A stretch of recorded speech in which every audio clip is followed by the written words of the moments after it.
જામનગર મહાનગરપાલિકાની ચૂંટણીમાં પ્રચાર પ્રસાર માટે છેલ્લી ઘડીની કસરતો ઉમેદવારો કરી રહ્યા છે। આજે ગુરુવારે સાંજે વોર્ડ નંબર 1ના ભાજપની પેનલના ઉમેદવારોના ટેકામાં એક બાઇક રેલી યોજાઈ હતી। આ બાઇક રેલીમાં સેંકડો યુવાનો જોડાઈને બાઇક રેલીને એક મોટું સ્વરૂપ આપવામાં આવ્યું હતું। આ બાઇક રેલી ડીજેના સથવારે વોર્ડ નંબર 1ના તમામ વિસ્તારોમાં મોડી સાંજ સુધી ફરી હતી। આ બાઇક રેલીને નિહાળવા માટે આ વિસ્તારના રહેવાસીઓ ઘરની બહાર નીકળતા જોવા મળ્યા હતા। આ બાઇક રેલીના હિસાબે સમગ્ર વોર્ડ નંબર 1 ભાજપમય બની ગયું હોય તેવું વાતાવરણ જોવા મળ્યું હતું। આ બાઇક રેલીમાં વોર્ડ નંબર 1ના ભાજપના ઉમેદવાર અમર મોદી અને ઇસ્માઇલ માણેક સાથે ભાજપના અસંખ્ય કાર્યકર્તાઓ જોડાયા હતા। આ બાઇક રેલીનું આ વિસ્તારના લોકોએ ઠેર ઠેર સ્વાગત કર્યું હતું। વોર્ડ નંબર 1ની ભાજપની પ્રચાર પ્રસારની સમગ્ર શહેરમાં ચર્ચા થઈ રહી છે। આ વખતે ભાજપે વોર્ડ નંબર 1માં પૂરેપૂરું ધ્યાન કેન્દ્રિત કર્યું છે, જેને કારણે મતદારોએ પણ ભાજપને જ મત આપીને વિજયી બનાવવાનો નિર્ધાર વ્યક્ત કર્યો છે। અત્યાર સુધીમાં વોર્ડ નંબર 1માં ભાજપ તરફથી જેટલા કાર્યક્રમો કરવામાં આવ્યા તેમાં મતદારોએ બહોળી સંખ્યામાં ઉપસ્થિત રહીને ભાજપની પેનલના ઉમેદવારોને પ્રોત્સાહિત કર્યા છે।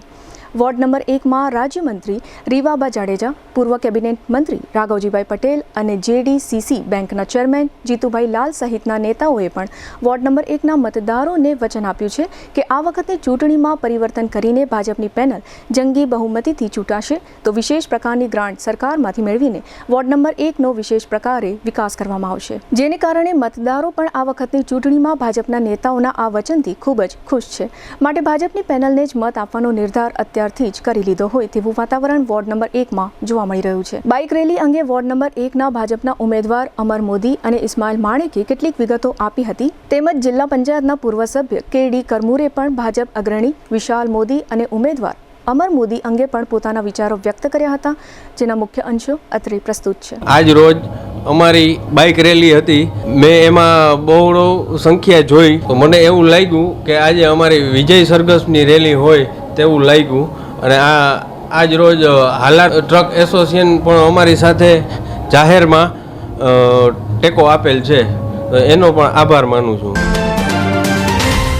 આજે બહોળી સંખ્યામાં લોકો અમારી સાથે રેલીમાં જોડાયેલા હતા। બાઇક રેલી હતી અને એમાં લોકોના જુસ્સો જોઈને એવું અમને પ્રતીત થઈ રહ્યું છે કે અત્યારે જાણે વિજય સરઘસ હોય એવી રીતના આજે અમારા માટે એક ખુશીનો માહોલ છે, કારણ કે સૌથી મોટું અહીંનો ટ્રક એસોસિએશન છે, હાલાર ટ્રક એસોસિએશન।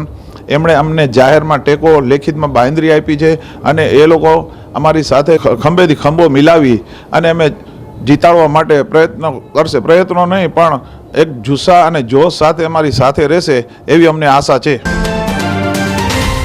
આજ રોજ જે લોકશાહીનો પર્વ છે એ પર્વમાં વિશાલભાઈ મોદી છે, મારા એકદમ અંગત મિત્ર છે, અને એમના ભાઈ જે અમરભાઈ મોદી આ વિસ્તારમાં 1 નંબર વોર્ડમાં જે ઊભા રહ્યા છે ઇલેક્શનમાં, અને વિશાલભાઈ મોદી અને એમના પરિવારનો મને ઘણો બધો અનુભવ છે કે જેમણે લોકડાઉન અને કોરોના કાળમાં ઘણી બધી સેવા કરી હતી, અને હું પણ સેવાનો જીવ છું અને સામાજિક કાર્યો કરું છું।